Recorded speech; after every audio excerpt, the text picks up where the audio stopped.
Iman seorang muslim di zaman sekarang seringkali diuji dengan godaan serta pengaruh negatif di lingkungan termasuk media. Orang yang menyatakan dirinya seorang muslim terkadang menyimpan keraguan yang ternyata dapat mempengaruhi ketenangan spiritualnya. Tanpa dasar yang kuat, tentunya akan mudah baginya terombang-ambing oleh arus pemikiran dan nilai-nilai yang ternyata bertentangan dengan ajaran Islam. Ternyata penting bagi seorang muslim untuk membangun dan memperkuat keimanannya dengan pondasi ilmu, agar tidak tergolong dalam penjelasan Nabi, yang artinya, di akhir zaman, akan terjadi fitnah, yang mana seorang pada paginya merupakan orang yang beriman, dan sore harinya menjadi kafir kecuali orang yang dihidupkan oleh Allah dengan ilmu.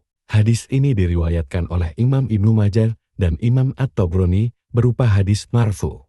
Fitnah yang terjadi adalah bercampurnya perkara hak dengan yang batil antara umat Islam hingga terjadi kesulitan dalam memisah dan membedakannya. Fitnah itu laksana serpihan malam gelap yang sulit untuk membedakan satu dengan lainnya, dan karena begitu kuat fitnah itu, seseorang yang beriman di pagi hari akan kafir di sore harinya. Fitnah itu dapat menggelincirkan langkahnya jauh dari iman, dan karena besarnya fitnah ini, seseorang dapat berubah keimanannya hanya sehari dan meninggalkan agamanya demi harta. Hadis ini juga memiliki pandangan lain, di antaranya, fitnah yang dimaksud adalah perseteruan di antara kelompok muslimin yang didasari murni karena kefanatikan dan kebencian, sehingga mereka saling menghalalkan darah dan harta yang hakikatnya masih milik saudara seimannya sendiri. Pandangan kedua, fitnah yang terjadi adalah karena pemimpin dan panutan orang Islam yang lalim, hingga menyebabkan darah orang-orang muslim mengalir begitu saja. Tidak sampai di situ, mereka mengambil harta saudara seiman tanpa sebab yang dibenarkan.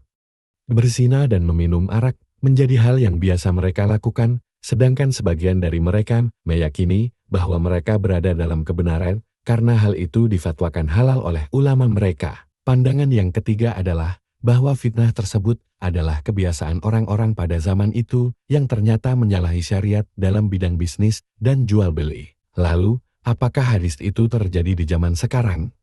Entahlah, namun, yang menjadi inti permasalahan bukanlah kapan fitnah itu terjadi, yang paling penting adalah keimanan, yang harus didukung dengan ilmu pengetahuan, dan tidak memaklumi hal-hal yang jelas dilarang oleh Allah dan Rasul-Nya. Demikian penjelasan singkat ini, semoga dapat menambah wawasan dan memberikan manfaat.